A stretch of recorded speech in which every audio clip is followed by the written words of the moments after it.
사운드 오브 뉴스로 이어가죠. 김민아 기자 어서 오세요. 안녕하세요. 들어볼 소리는요. 청와대가 대통령 발의 개헌안 중에 기본권 및 국민주권 관련 내용을 공개했는데요. 조국 민정수석의 설명을 들어보시죠. 신설되는 기본권에 대해서 말씀드리겠습니다. 생명권과 안전권 문제입니다. 세월호 참사와 같은 각종 대형 사고, 심심치 않게 들리는 묻지마 살인 사건 등은 우리 사회가 더 이상 안전하지 않다는 사실을 깨닫게 합니다. 이에 헌법에 생명권을 명시하고 모든 국민은 안전하게 살 권리를 갖는다는 점을 천명하는 한편 국가의 재해 예방 의무 및 위험으로부터의 보호 노력 의무를 보호 의무로 변경하였습니다. 국민 여러분, 이번 개헌은 기본권 및 국민의 권한을 강화하는 국민 중심의 개헌이 되어야 합니다. 국민의 뜻에 따라 국가가 운영되고 국민 모두가 자유롭고 안전하게 인간다운 삶을 누리는 대한민국을 상상해 보십시오. 헌법이 바뀌면 내 삶이 바뀝니다. 새로운 대한민국은 개헌으로 시작될 것입니다. 네, 오늘 설명된 내용 간략하게 좀 정리해 주시죠. 일단 헌법 전문, 여기에 이제 4.19 혁명과 함께 부마항쟁, 5.18 민주화운동, 60항쟁, 이런 이제 민주 이념들이 명시된다고 하고요. 촛불 시민혁명의 경우에는 논란이 좀 있었는데 현재 아직도 진행 중이다, 이런 측면에서 넣지 않겠다라고 합니다. 또 기본권 주체를 국민에서 사람으로 확대를 했는데 다만 직업이나 재산, 교육, 일할 권리, 그리고 국가 안보와 관련된 부분에서는 주체를 국민으로 한정한다, 이렇게 밝히고 있습니다. 네, 국민이 아닌 사람이라는 얘기는 외국인들도 똑같은 권리를 일단 준다, 그런 그렇습니다. 거죠. 예. 다만 직업이나 이런 거는 이제 국민으로 하고. 그렇습니다. 또 중요한 게 이 노동권 관련해서 아주 획기적인 내용들이 많이 들어갔죠. 지금까지 이제 근로 이런 용어로 많이 이제 서술이 되어 있는데 이게 일제와 군사 독재 시대 이 관점이 반영된 것이니만큼 노동이란 용어로 수정한다, 이렇게 밝히고 있고요. 네. 또 동일 가치 노동에 대한 동일 수준의 임금 지급 노력 의무를 국가에 부과한다는 내용도 들어간다고 합니다. 예. 또 고용 안정과 일과 생활의 균형에 대해서도 국가의 정책 시행 의무를 지운다고 하고요.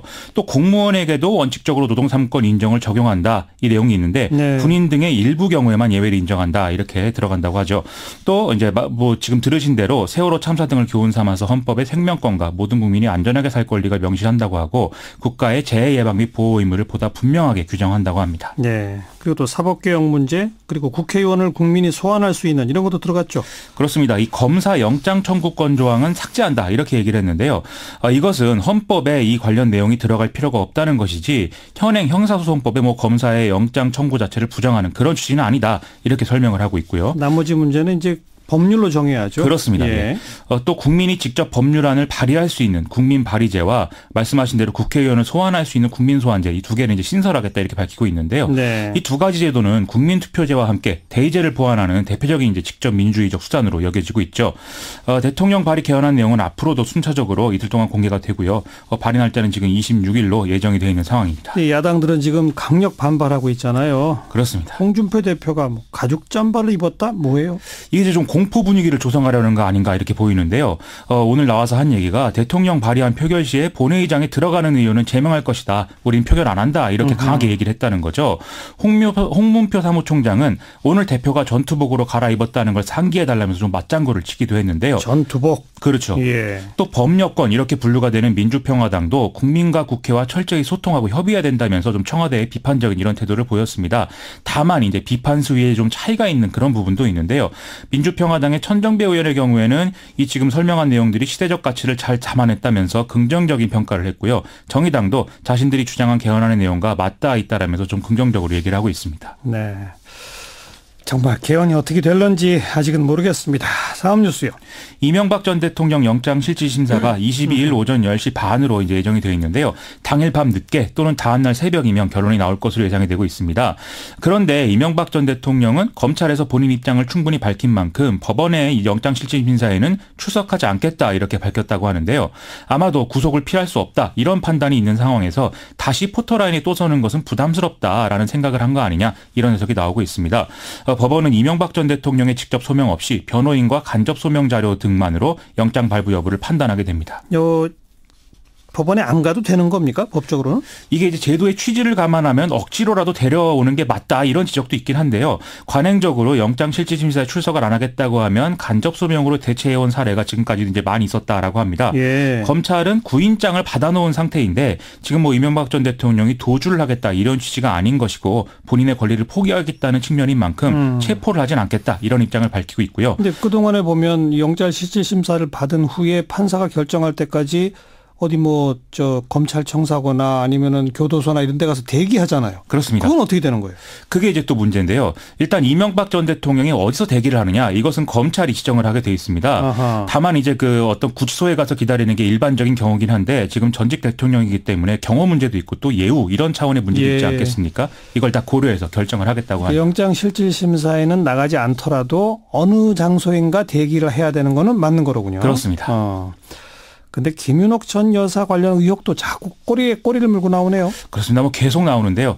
서울신문이 2007년 대선 전에 미국의 사업가로부터 고가의 명품 가방을 받았고 이에 대해서 현지 교민 언론의 취재가 시작이 되자 정두원 전 의원 등의 캠프 관계자들이 2,800만 원을 주고 이제 무마한 이런 김윤옥 전 여사 관련 사건이 있다 이렇게 보도를 했습니다. 예. 이 서울신문의 보도 내용을 보면은요. 당시에 이 가방을 전달한 사업가가 이권을 요구하면서 협박을 해왔다는 거거든요. 그래서 향후에 인쇄 및 홍보 업무 관련 편의를 봐주기로 약속한다 뭐 이런 내용의 각서까지 썼고 여기에 정두원 전 의원이 사인까지 했다 이런 내용입니다. 네. 정두원 전 의원 측은 당시 가방 안에 3만 달러 정도의 이제 그 현금도 들어 있었는데 나중에 뭐 돈을 돌려줬다더라 이렇게 전해 들었다라고 얘기를 하고 있는데요. 금품 전달 과정에 동석을 했던 한 성공의 신부는 당시 돈은 들어있지 않았다라고 주장을 하고 있는 상황이라고 합니다. 그러면 김윤옥 전 여사도 검찰이 또 부르는 겁니까? 어떻게 되는 겁니까? 조사 가능성이 뭐 커지고 있다 이런 얘기도 나오고 있는데 일단 뭐 구속영장이나 이런 데 관련 혐의가 적시가 돼 있으니까 지켜봐야 될 것 같습니다. 다음 뉴스요? 오늘 국방부와 한미연합사령부가 한미연합군사훈련 일정 및 규모를 밝혔는데요.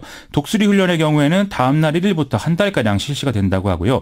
키리졸브 연습은 다음 달 23일부터 한 2주가량 진행이 된다라고 합니다. 독수리 훈련은 원래 2달 정도 일정으로 진행이 됐기 때문에 이게 좀 축소된 일정이다 이렇게 볼 수가 있겠는데요. 많이 축소됐죠. 그렇습니다. 예. 다만 군 당국은 키리졸브 연습에 대해서는 뭐 구체적 일정은 비공개다 이렇게 얘기를 하고 있거든요.